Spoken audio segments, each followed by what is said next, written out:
Tonight, interest rate hike again. One of the reasons that these interest rates are going up so rapidly now is because we let inflation get out of control through this massive government spending. The economic ripple effects as the Fed fights to combat record high inflation. Plus the pivot to Africa. African leaders meet with the president in Washington. And Christmas in prison. We put chaplains in jails where they belong. Prison ministries provide extra encouragement heading into the holiday season. All this and more tonight on Faith Nation.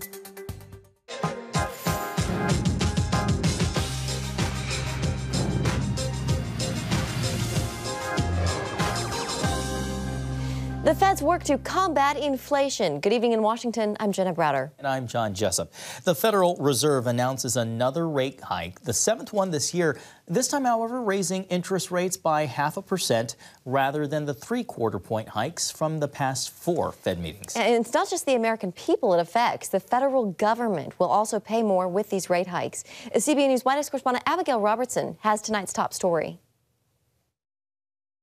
As the Federal Reserve fights its war on inflation with repeated, unusually high interest rate hikes, it's not just the American people paying more to borrow money, but the federal government, too.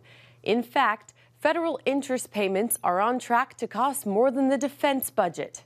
Everyone knows you can't run up your credit card forever. At some point, you have to pay those bills back. Economist Stephen Moore is among those sounding the alarm on Washington's reckless spending. If we don't get the spending under control, we're going to be looking at higher interest rates. That's going to hurt our housing market because mortgage rates will go up. It's going to hurt consumer finances and small businesses as they try to borrow. We've got to get out of this cycle of spend, print money, and then raise interest rates, or else we're going to be facing a very precarious future. The federal government is already $31 trillion in debt, and that figure keeps going up. The rising costs of financing that debt will leave less and less money for Congress to spend on things like defense, health, infrastructure, and education. One of the reasons that these interest rates are going up so rapidly now is because we let inflation get out of control through this massive government spending. So we have to start. Job number one is to bring down government spending, to bring down inflation, and to restore fiscal sanity in Washington. According to the U.S. Treasury Department, in fiscal 2022, the federal government made $475 billion in net interest payments, up from $352 billion the prior year. The higher interest rates do slow the economy. Dr. Stephen Skanke, an economic advisor at Keel Point Investments, tells CBN News' Faith Nation the Fed needs time to see the cumulative effects of its rate hikes. As they slow down the rate of increase to 0.5%, as John said, and probably at the end of January or on February 1, maybe 0.25%, they're giving us time to see those changes actually start to take place. President Biden claims his budget and economic plans are working. $1.7 trillion we've lowered the federal debt. No administration has ever cut the deficit that much. Now inflation is coming down as well. But media fact checkers and economists point out that Biden's spending bills have actually made the deficit bigger than it would have been otherwise. In the months ahead, the economic focus is likely to shift from rising prices to rising interest rates and their impact on the economy and federal spending. In the longer term, those rising interest rates are going to be very expensive, both for consumers and Washington.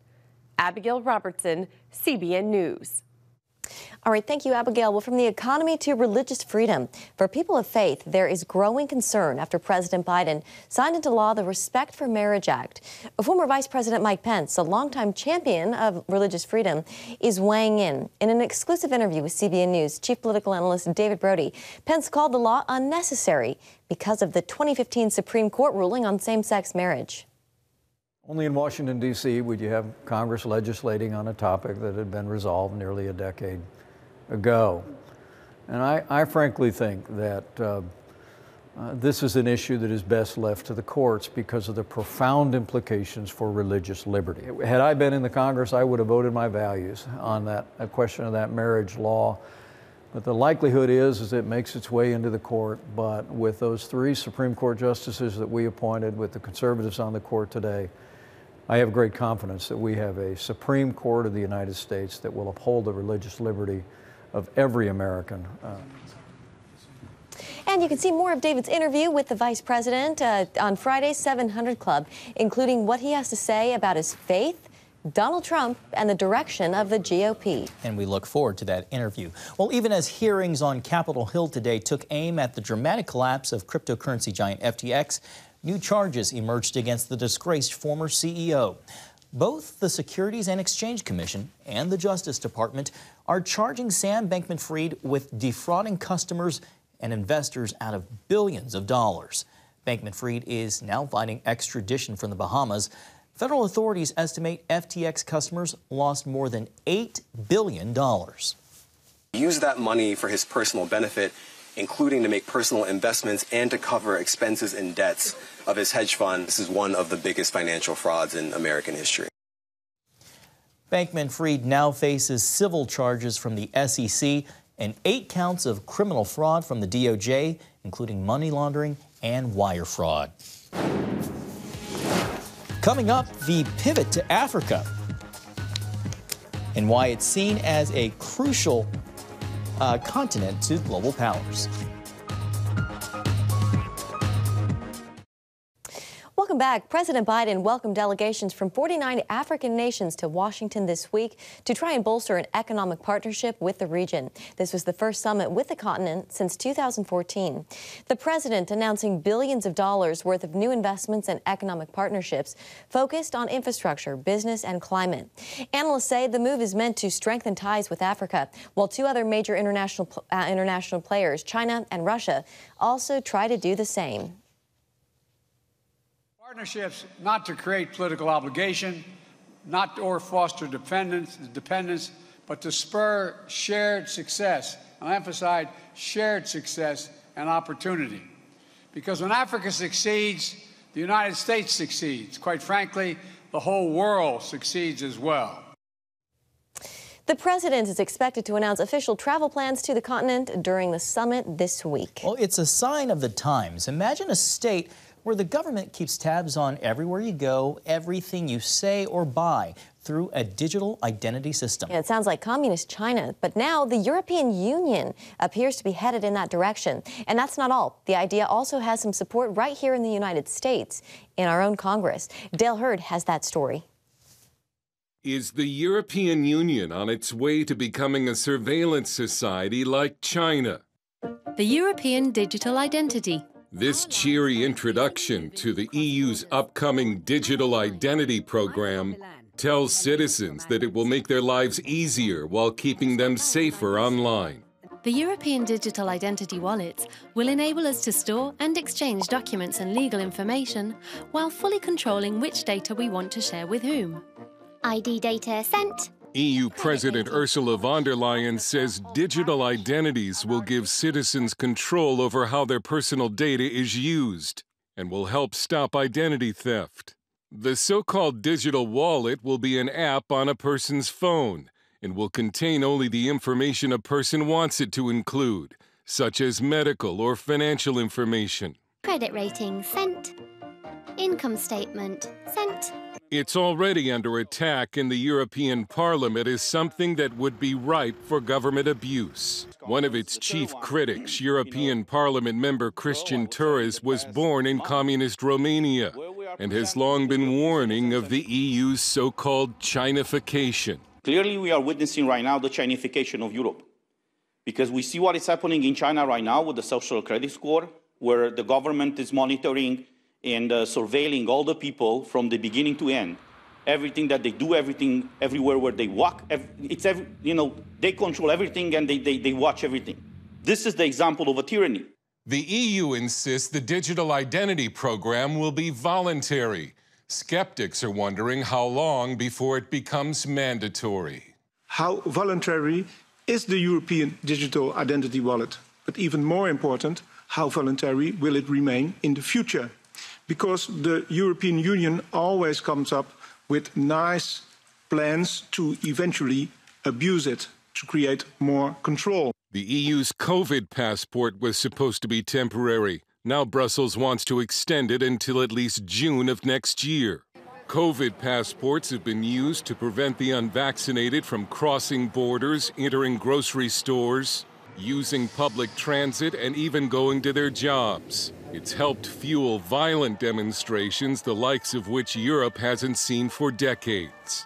Some in Washington are urging Joe Biden to establish digital identities for Americans as a way of fighting identity theft. There's also support in Congress. The so-called Improving Digital Identity Act of 2020 never made it to a vote, but could be revived. We asked an expert on digital identities if they are indeed a necessary safeguard against identity theft.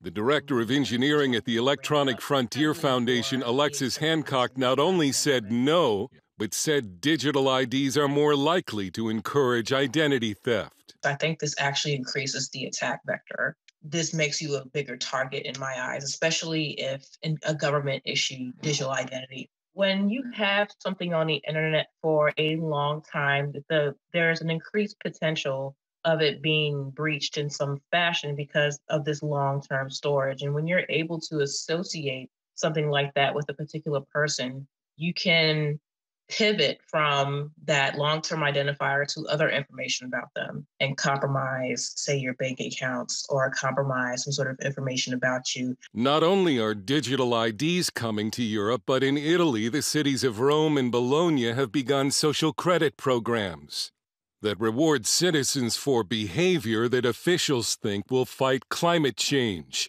like using a bicycle instead of a car. A social credit system could be easily incorporated into a digital identity. Austrian Catholic leader Alexander Chukwuel says that in any European social credit system, Christians will lose because of their opposition to issues like abortion that the EU views as a human right.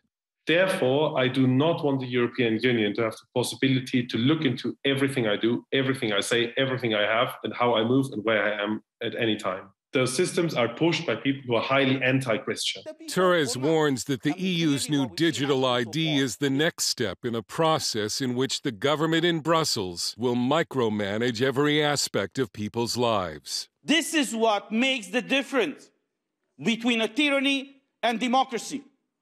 When you know everything about what your government does, that's democracy.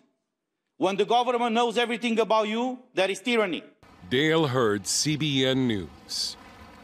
Thank you, Dale. With the high inflation and so much economic uncertainty, so many are in need of a helping hand. One group is doing its part by paying off the mortgages of some of America's hero families, like the family of Nathan Flynn, a veteran Howard County, Maryland firefighter who died battling a house fire back in 2018, leaving behind a wife and 5 kids, and also paying off the mortgage for Daniel Roca's wife and 2 sons.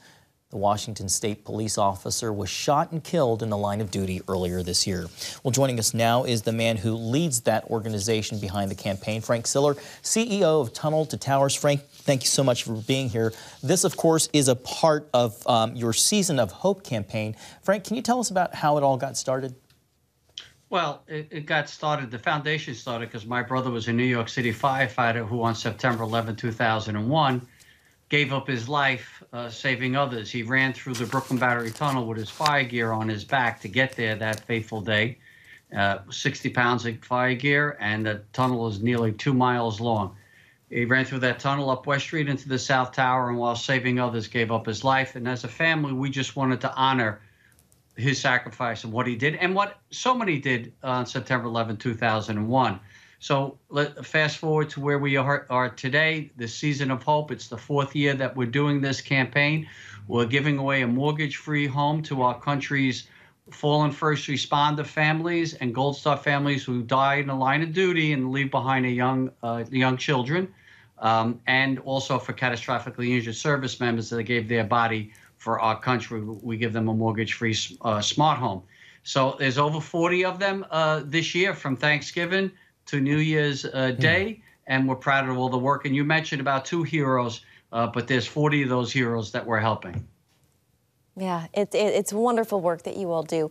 Frank, how do you find these families? Sad to say, we're notified as soon as something horrific happens to a first responder across the country. There was a police officer that was mowed down by a 16-year-old boy without a license just a couple of days ago in Yonkers, New York. We heard about it immediately. You know, when in Connecticut a couple of weeks ago, there was 2 police officers that were shot and killed, were ambushed. You know, we find out immediately, and then we find out if they have young families left behind. And if they do have young families, we help them immediately. We take over their mortgages as soon as possible. And then when we raise enough money, we pay them off. And now, you know, this year alone, you know, for 2022, we have delivered over 200 mortgage-free homes to these great heroes and the families that are left behind. Think about it. You know, they go out, they risk their lives every single day, and all too often they don't come home after leaving their families to go to work.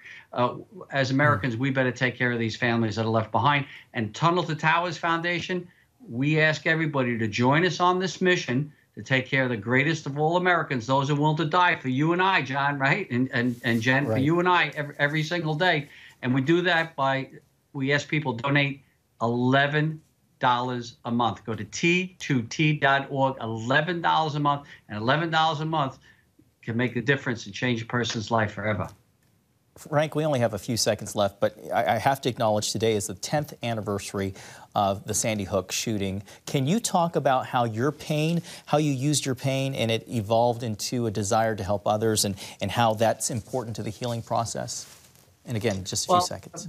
Sure. Very early on, our family decided that we're going to literally get off our knees, you know, after we were praying and crying and being together, and do something positive to honor our brother. And we realized that if you do something for somebody else, you remove that anger and hate and everything else that you might have after something horrific happens to your family, like on September 11th when 2,977 Americans were murdered as terrorists flew their planes into our towers. So we didn't want to stay there. We wanted to do good, because good will always defeat evil, and that's what T2T, Tunnel to Towers, is all about. Amen. Frank Siller with Tunnel to Towers. We love the work that you're doing, and we thank you for joining us tonight. Thanks, Frank. Thank you. God bless you, and Merry Christmas. Same to you. Well, Christmas in prison. Up next, how prison ministries are helping.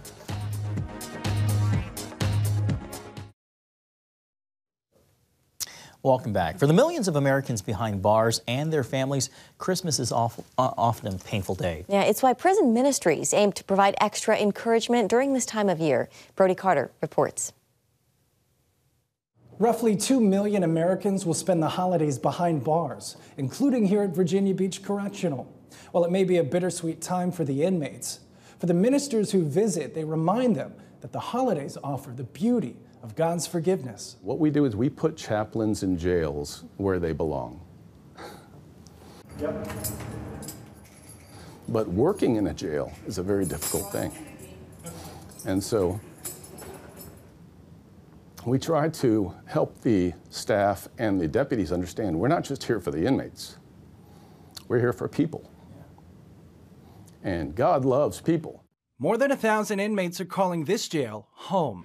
Most are first-time offenders, and Chaplain Joe Kelty serves as their lifeline to hope.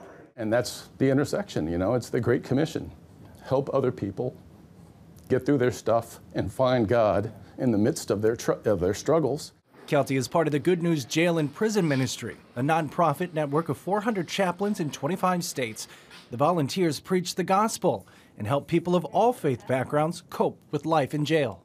One of the more moving parts of the job is when an inmate finds out that a loved one has died on the outside. And here they are in jail, and they can't be with the family. That's some of the more difficult conversations, but also the most meaningful. Today is Christmas time in the jail. Volunteers are spreading good cheer in the form of Christmas cards and postage, new socks, cookies, and an activity book with the gospel message.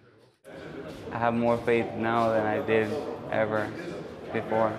32-year-old Jesus has been in jail for 9 months, with another 6 months to go.